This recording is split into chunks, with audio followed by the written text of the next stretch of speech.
अस्सलामुअलैकुम बेटा जी, ਤੁਹਾਡੇ ਵੱਲੋਂ ਪਹਿਲਾਂ ਵੀ ਮਦਦ ਹੋਈ ਆ ਇਹ ਬੱਚਿਆਂ ਵਾਸਤੇ ਤੇ ਮਿਹਰਬਾਨੀ ਅੱਲਾ ਪਾਕ ਦਾ ਨਾਂ ਸ਼ਨਾਜ ਬੀਬੀ ਆ। ਤੇ ਮਜ਼ਦੂਰੀ ਕਰਕੇ ਤੇ ਇਹਨਾਂ ਨੂੰ ਪਾਲਣ ਰਹੀ ਆ। ਪਿਓ ਇਹਨਾਂ ਦਾ ਫੌਤ ਹੋ ਗਿਆ। ਚਲੋ ਮੈਨੂੰ 10,000 ਬੱਚਿਆਂ ਵਾਸਤੇ ਮਿਲਿਆ ਤੇ ਅੱਲਾ ਪਾਕ ਤੁਹਾਡੀ ਜ਼ਿੰਦਗੀ ਕਰੇ, ਤੁਹਾਡੇ ਬੱਚਿਆਂ ਦੀ ਤੰਦਰੁਸਤੀ ਦਾ, ਤੁਹਾਡੇ ਮਾਂ ਪਿਓ ਦੀ ਤੰਦਰੁਸਤੀ ਦਾ।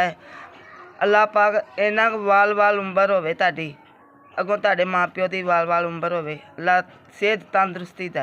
जो कड़ी मदद की सी, कोटियां जुत्तियां कोई इन्हों खाण पीन नूं लिया दिता, कोई चुन्नियां चानियां लियातियां ते हुण भी इन्हां दा खर्चा पानी इन्हां दा तोरना। 1000 हुण तुसां भेजिया, इन्हां दा महीना पूरा इन्हां दा खर्चा करां दी।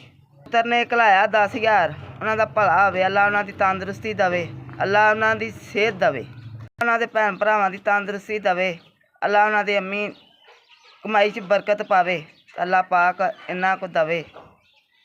घलाउण वालियां दे अल्लाह उन्हां दियां सख्तियां दूर करे, अल्लाह उन्हां दी हर एक ख्वाहिश पूरी करे। भी मंगदे ने उन्हां दियां ख्वाहिशां अल्लाह उन्हां दियां पूरियां करे ते अल्लाह पाक उन्हां दी ख्वाहिश उन्हां दी पूरी करे। बादशाह दे भाग लावे, अल्लाह हमेश तुहानूं अल्लाह खुश रखे।